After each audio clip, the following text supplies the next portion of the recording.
Hello, everybody, and welcome to this exclusive podcast webinar titled Helping the Helpers and hosted by Mayor Brown, centering on the theme of what sport is doing to boost inclusion. We'll be exploring how sport can improve physical and mental health, build confidence and resilience, and connect people with new networks and communities, but how there are few opportunities for migrant workers and ethnic minorities to play sport in Hong Kong. My name is Grant Buzeveld. I'm the Chief Operations Officer at Valley Rugby Football Club, one of Hong Kong's largest and most successful sporting clubs, but also, quite proudly, one of the most community-driven clubs in the city. As a sponsor of Valley Rugby Club, Mayor Brown and the club enjoy a highly supportive and mutually beneficial relationship in a variety of ways. For example, Mayor Brown is currently assisting us pro bono with the establishment of a Section 88 charity that we're calling the Valley Foundation. The Valley Foundation will exist to create opportunity for Hong Kong's underprivileged children to participate in sports. The club and Mayor Brown strongly believe in the many benefits of sports for kids. Today, we'll be having a conversation with two proud Valley members who play rugby for our women's rugby team. Kaz and Rika also happen to work in the city as foreign domestic helpers that make up a workforce of 370,000 predominantly female Filipino and Indonesian migrant workers. We'll open the webinar now with a quick chat with David Ellis. He's a long-serving partner at MB here in Hong Kong. There will be a live Q&A at the end, so if you have questions for Kaz and Rika, we welcome you to put them in the comments box. Once again, thank you so much for joining us. We do hope you enjoy this webinar. Let's get on with the show. Okay, to kick off this session, we're speaking with David Ellis. He's a partner at Mayor Brown in Hong Kong, where he specializes in private equity real estate.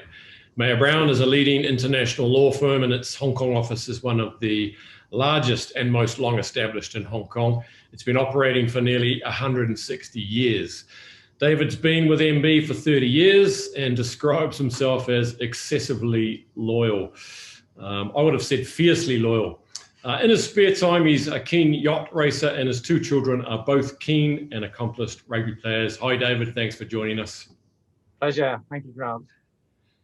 So we're here today to talk about what sport is doing to boost inclusion, specifically here in Hong Kong.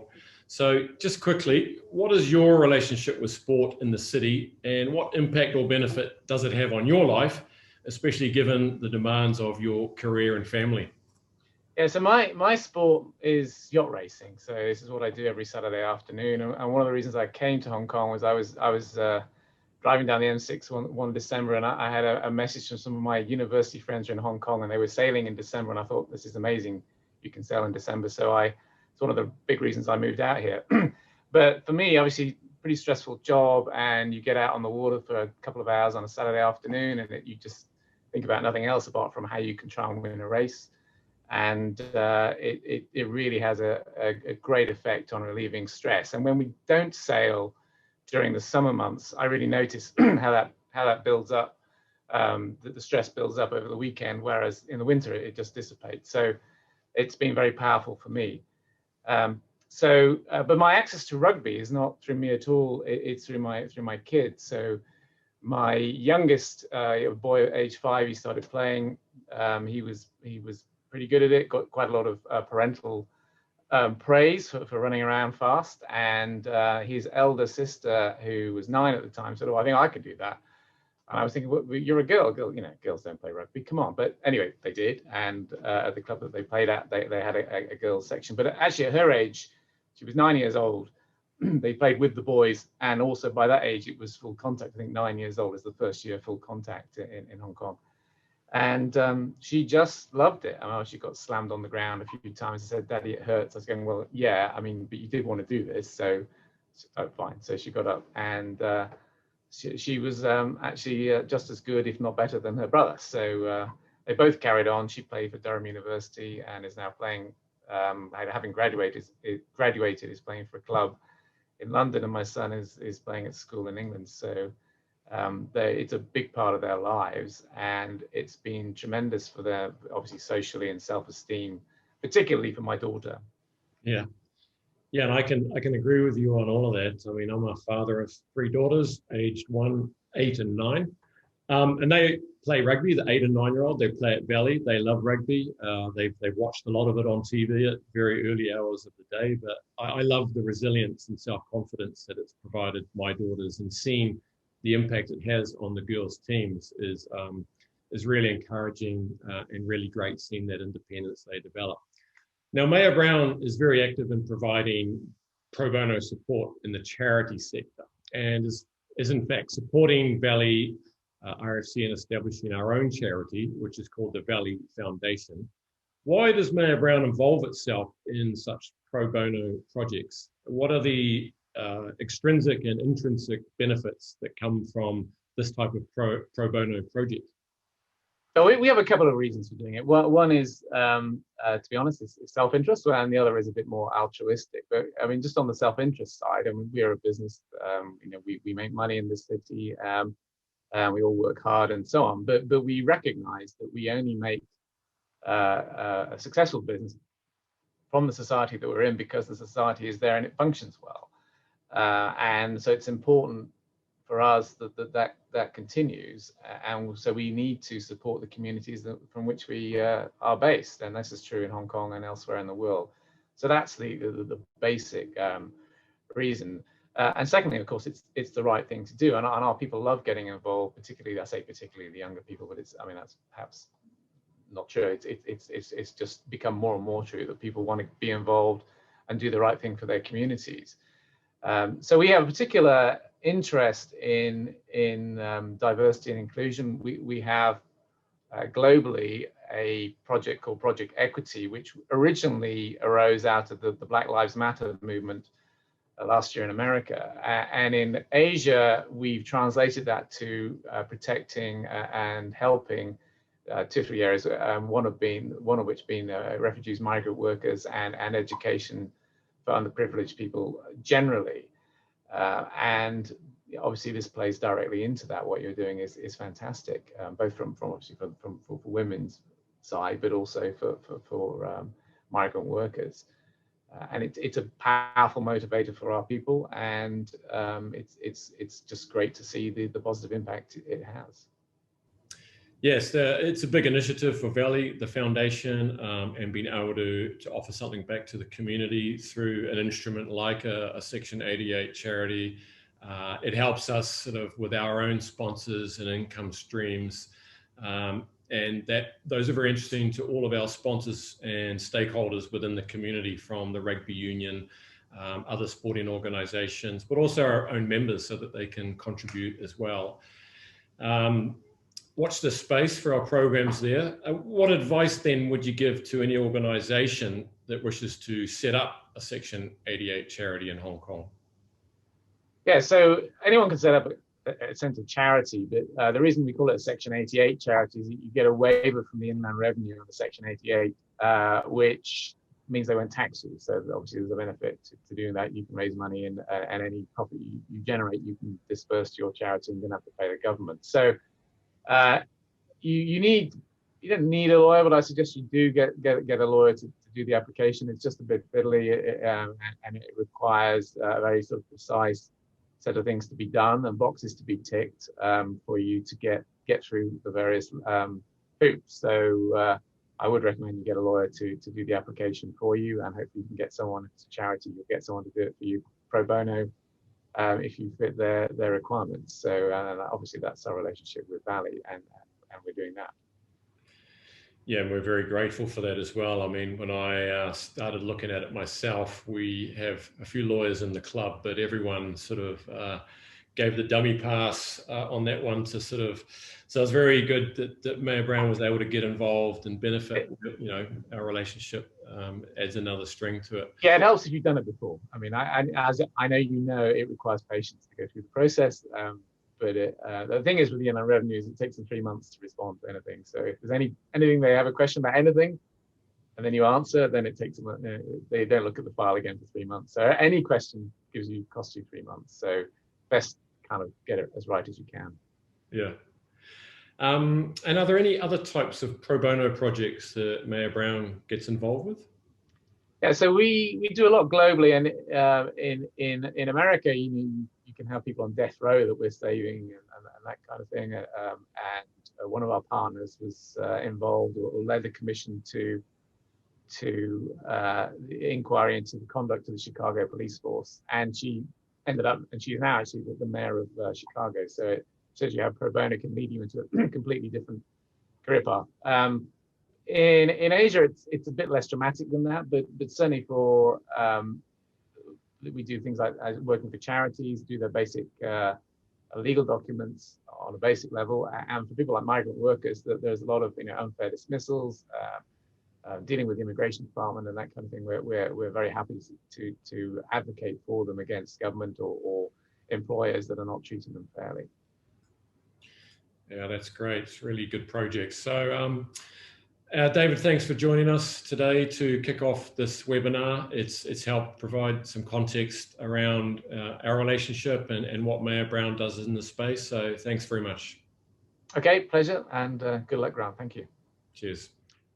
Okay, here we go. So we're now going to start the main conversation for this webinar, and we're going to welcome into the webinar Kaz and Rika. Hello, Kaz. Hello. Hi. That's Kaz waving, and hi, Rika. Hi, Grant. Good to see How are you? Again. Yeah, it's great. As you can see, Kaz and Rika are also members of the Valley Rugby Football Club, and they play rugby for our Red Ladies women's team. And they're here today to discuss how sport has impacted their lives before coming to Hong Kong, after coming to Hong Kong. And if you've got any questions along the way, please feel free to stick them in the comments box. There'll be a live Q&A session at the end of this conversation with Rika and Kaz. So that'd be great.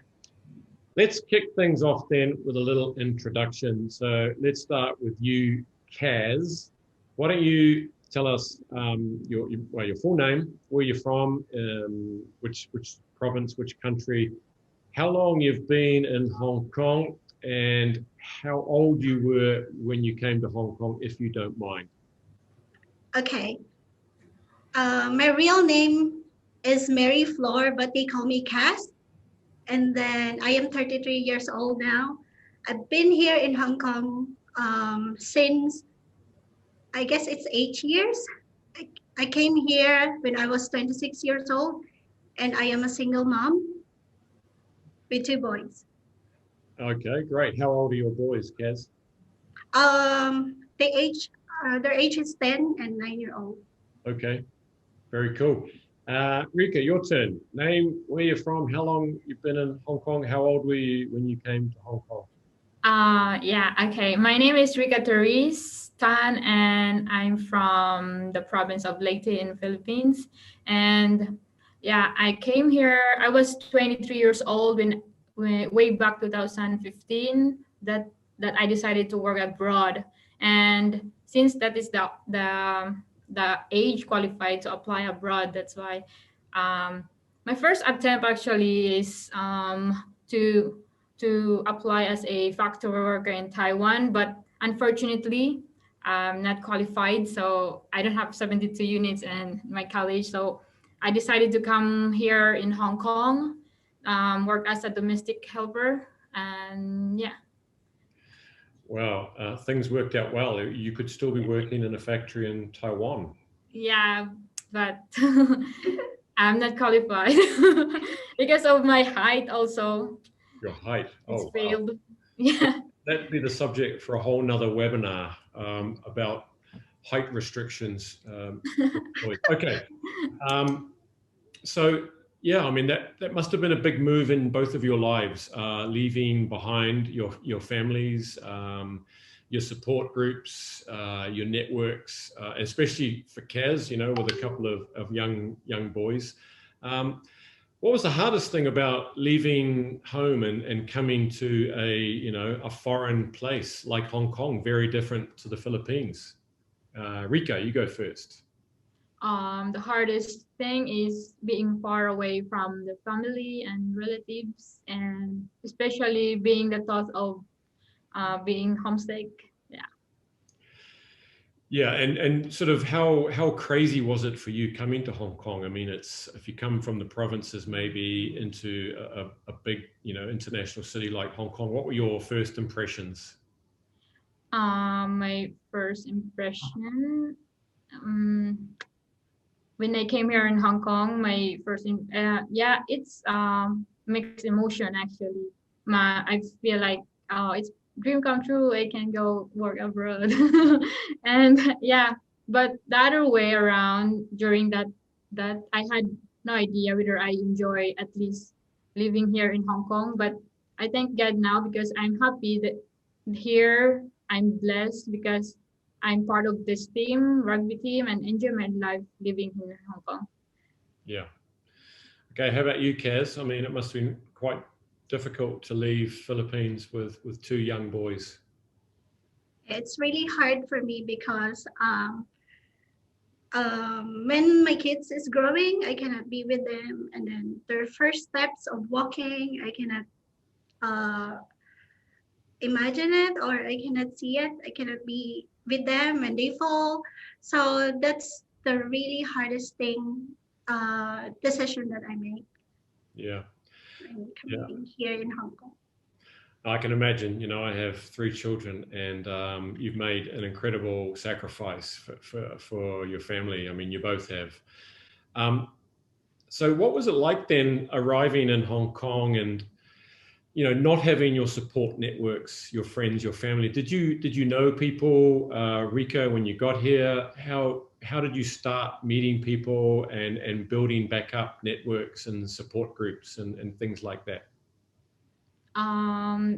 At first, yeah, before I don't have any friends here. Only from the agency, maybe my fellow Filipino, and I found my friends in the church because on my holiday I used to go to church, and yeah, and some of my friends here asked me to join a sports. Then yeah.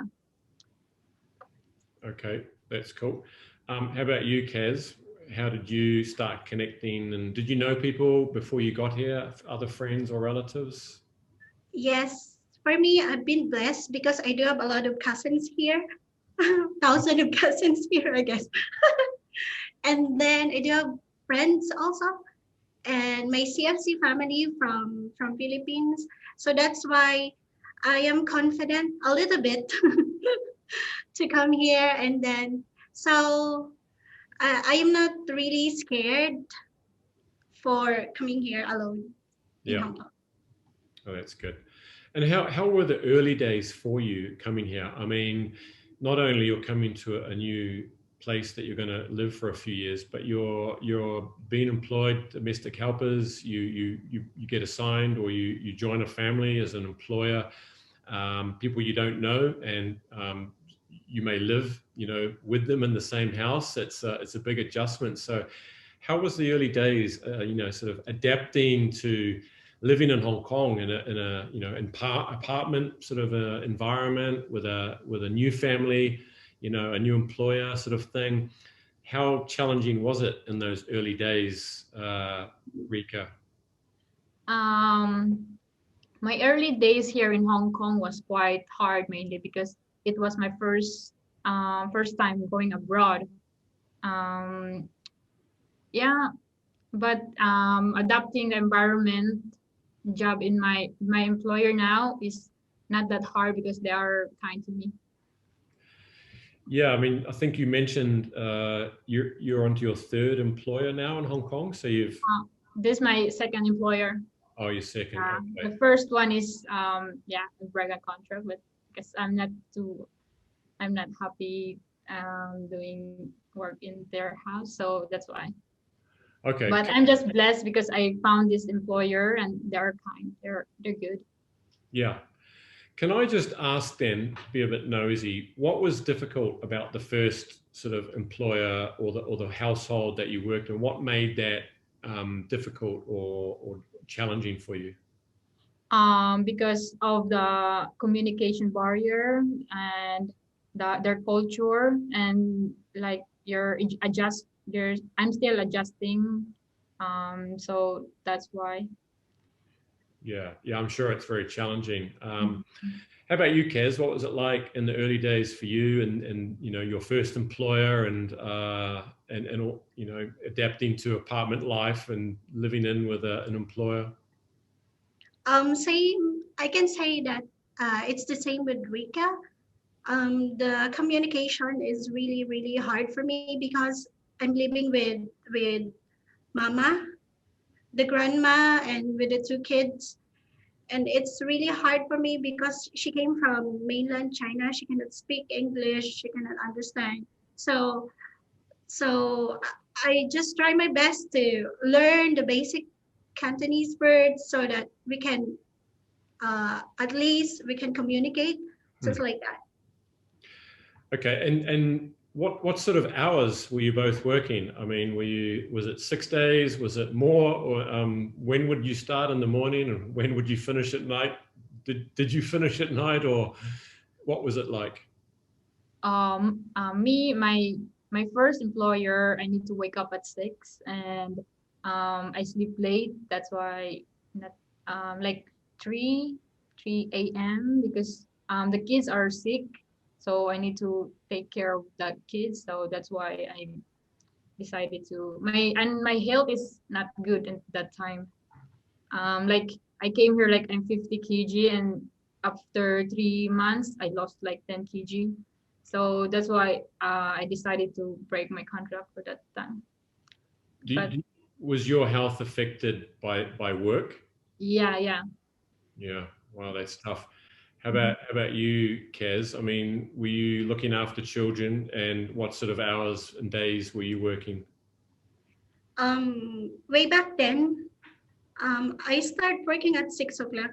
It's really the time because they both go to school, so I need to prepare the breakfast. They're going to school, and then at night time, I finish my work at 10 o'clock because I go with them to sleep. I do read some stories, so that's how my working days, and then I work six days in a week.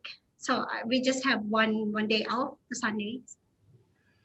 Wow. So I'm thinking you did not get a lot of free time in those 6 days.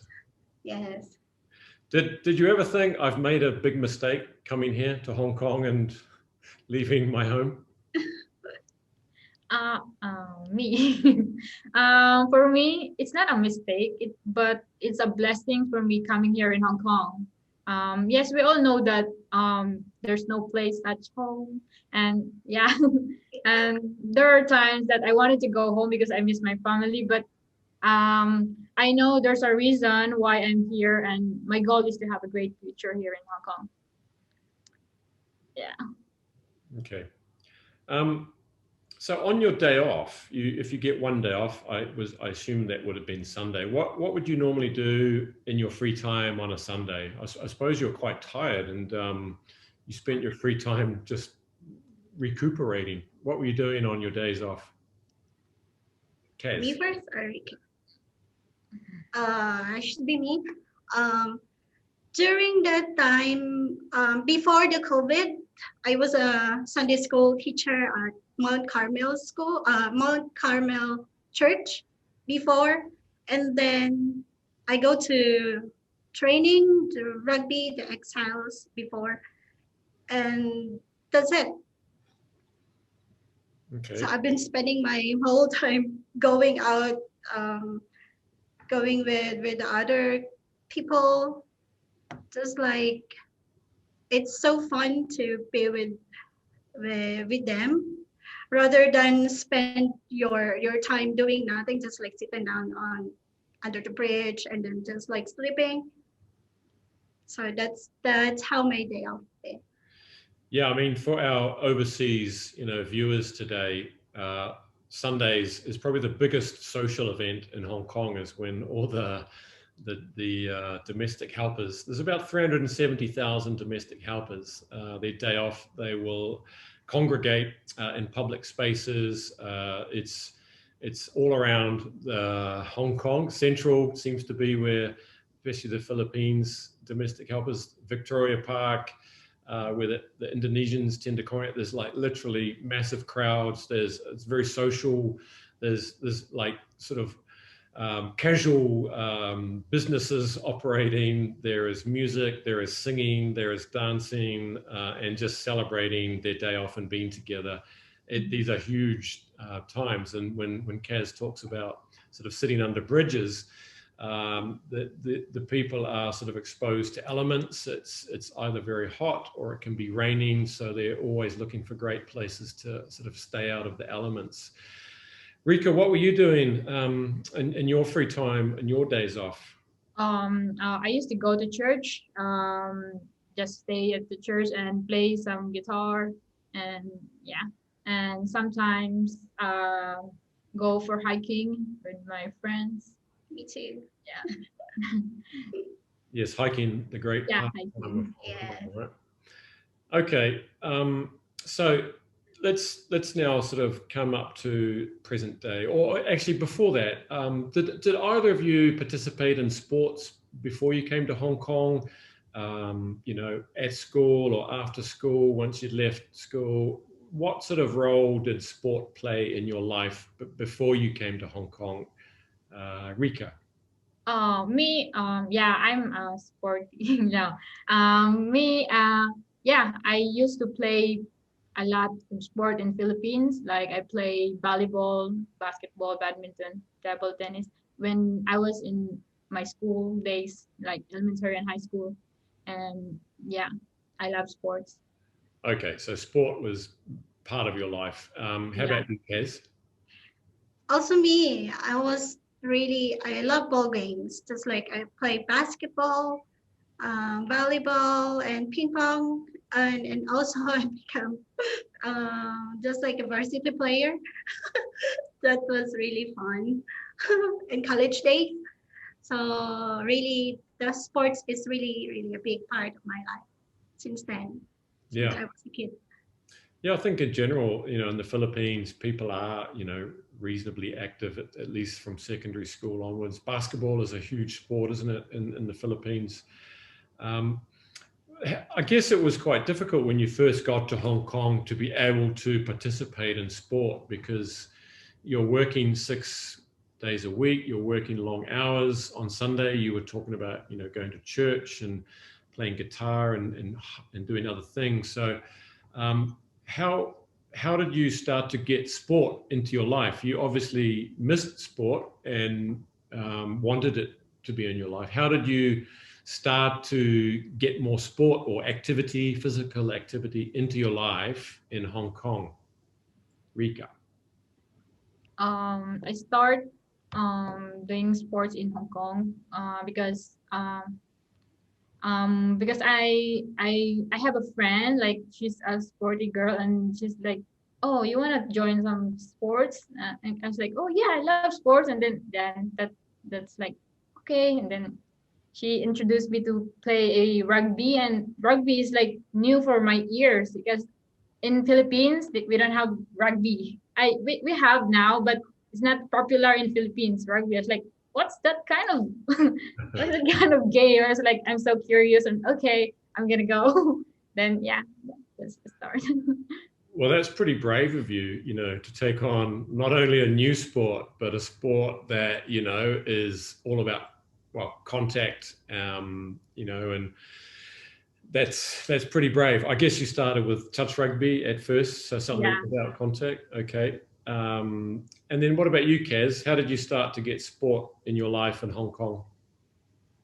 Me, I started playing when I was introduced, or it was introduced by our coach Tom last March 2016, just like that. And then it started there from Enrich. We are the ambassador that time, so they put up a team so that we could enjoy our activities, some just like hobbies. So they introduced rugby to us. So same as Rika, it's really new to us. So we're just, oh, what sports is the one, how to play. And then then that's the time I really love that's the time I felt that I am being involved with rugby. Hmm. That's it. What did your friends say and your family when you told them that you were trying rugby? What was their reaction to this, Kaz? They don't like it. What? Yes, they said, "Oh, that's really a physical game. So they it could break your bone, something like that. It could so many accidents could happen in that game. So why did you just stop?" Yes, that's my mother said to me. What about you, Rika? Mine is like I was like, oh, now I'm playing rugby, and my friends, my relatives, like, hey, are you an addict now? Because in Philippines, if you say rugby, you are a what is that? A solvent. Solvent. Yeah, it makes you Are an you drug addict. addict now? I was like, no, rugby is a sport because they don't know rugby. Yeah. What is rugby?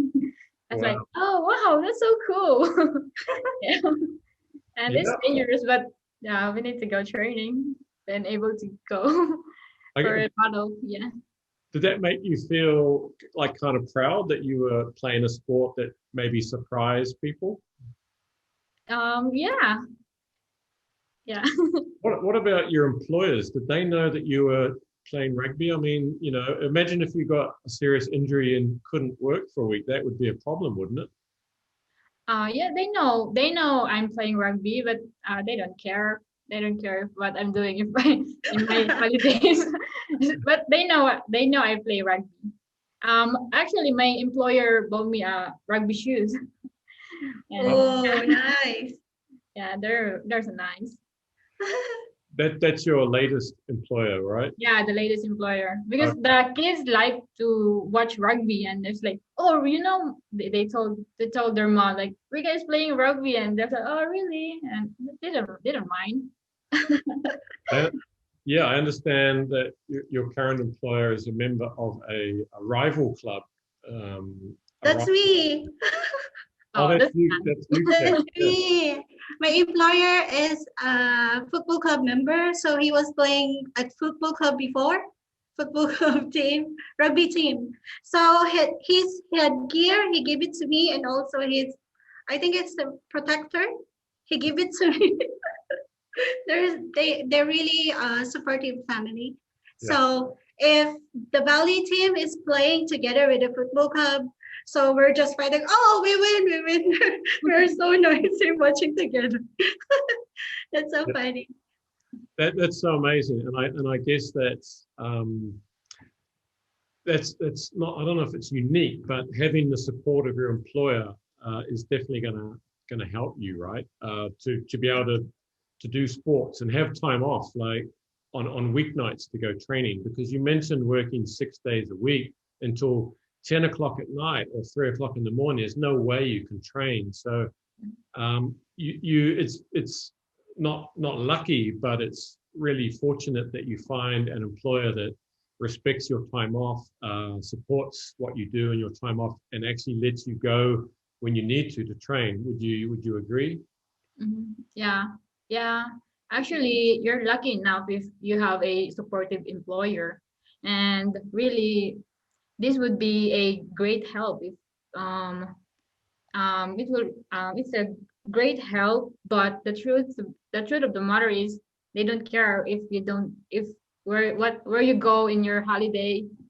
Like, yeah, but yeah, you're so lucky if you have a employer that supports you. Yeah. Yeah. And how did you meet Valley? How did you come to meet people from Valley and eventually join Valley and play rugby for Valley? Kaz. Um, I guess it was June 2019 when I saw Rika and Celine joined the Valley first. So before I was dreaming of playing with the Valley as well because I played with them before at South Island School together with Coach Chris Garvey, and I play with Riva, Rocky, and then Aki, some of the women's team before, and then we play touch, and then I really enjoyed the game. So I was thinking about joining, but I don't have the guts to to ask on how to join, because I thought, oh, I think there is a big amount of money I need to pay. So I said, oh, maybe next time, or maybe I will just watch them, just like that. Yes. Yeah. How about you, Rika? How did you get involved with Valley? Our coach Tom Walls in Exile, the Touch Rugby. He messaged me because he know that I have a free time at night. So he messaged me if I want to join a contact for a beach 5S that time, and I was like, oh, really? Contact? I was like, oh, can I do that? And he was like, well, you need to do training first before you go to the contact one, the match. But if you like, you can go train with the Valley ladies. And I was like, oh, Valley ladies, oh, that's my I'm their number one fan. And I was like, okay, let me try. And then yeah, I meet Dina, then Bella, TY. Yeah, and then they're nice. The girls are nice, they're friendly. So it's not hard for me to join with them. Yeah. Yeah, and that's right. Tanya and Bella have done a great job of making rugby inclusive, and I understand. I know that the subscription or the membership fees that most people pay to play sport in Hong Kong, it can be expensive. But Valley and the Hong Kong Rugby Union has been very supportive in making sure that those costs aren't being passed on to players that really don't have the financial means to play sport. And I'm sure, like you say, that membership fees make sport sometimes non-inclusive, especially for migrant workers like yourself. Even if it was $500 or $1,000, that's a lot of money. So more, we feel that more clubs need to try and, give access to sport by subsidizing and supporting our members. So how do you feel like how has sport benefited you or improved your life, do you think? Not just it's fun to play sport, of course, but everything around sport. What has sport done to improve your life or make life easier in Hong Kong for you both? Kaz, you want to start? For me, I think sports is really a big thing for me. So I can't imagine my life here without the sport or without playing rugby here. It might be boring at the first, but now I'm enjoying staying here, and then I'm planning in the long term to play rugby more, and then do some coaching and riffing as well. And then I want to give it back to my community. Yeah, that's amazing. I mean, that's the cycle of the circle of sport life. But what about in terms of sort of networking and friendships and support and all that? I mean, at Valley, I mean, a lot of clubs are the same. We call it the Valley family. And does it feel like family? Yes, I really felt that we are just sisters there with the Valley women's team. They welcome us with just like an equal teammate or equal. They were not looking at us as a domestic helpers, so they were just treating us as a same, the same with the other teammates, just like a sisterhood. It's been there. Yeah, and I guess outside of rugby and sport, then does that boost your self-confidence and your self-esteem? Yes, it is. How about you, Rika? How has sport, impacted your life in Hong Kong and benefited you? Sports really improved my life. It helps me control my emotion and channel negative feelings with positive ways, and it leads to it makes me feel confident, and sports makes me happy. Yeah, that's the main thing, isn't it? Yeah, and yeah, I learned to socialize because of the sport. Yeah. Yeah, that's an important part of sport, is the socializing and Yeah. the And networks and friendships. And I like the term sisterhood, because that's, the men's teams. We have 5 men's teams. We have 3 teams called the brothers, the community teams. We have the performance teams. We have 2 women's teams. We have about 70 women now. It's the numbers have really grown this season, and it really is a sisterhood. I mean, even looking from the outside, you can see that straight away. I love seeing, there's mothers of children. There's people of all different backgrounds. There's just the children of our mothers are coming down as well and joining the club. Okay, so what advice would you give to others about, sport? Let's say from similar backgrounds to yourselves. Some people stop playing sport, and some people have never played sport. But what advice would you give to others, Kaz? For me, I should say, whatever sports you may take or try new things, everything will look fine if you try and learn about it. So, and then you put your heart on it. You love the sports that you involve. So that's how worthy your time with, together with other people, socializing with other teams. So I think more on trying new things, and then more on communication to your boss. Maybe it's a big thing on asking them on how you can involve to that sports. So that's it for me. Yeah, thank you. Rika? advice for, what's the question again? Advice Yeah, for what advice would you give to others that were maybe in a similar position to you, Okay. maybe, D8s Um, that come over, about, continuing sport or starting sport, even if you've never played, to impact your life in Hong Kong? yeah.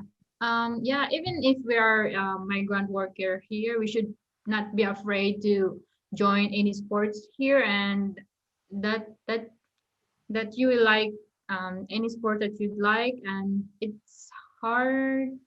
I know that it depends of the situation here in Hong Kong, um, that you can join any sports, because I know that the situation, you're tired of your employer. But yeah, but if you have time, or like yeah, if you have a free time, if you can join sports, then you go. You need to try. How would you feel if someone told you you couldn't play sport anymore, Kaz? Oh.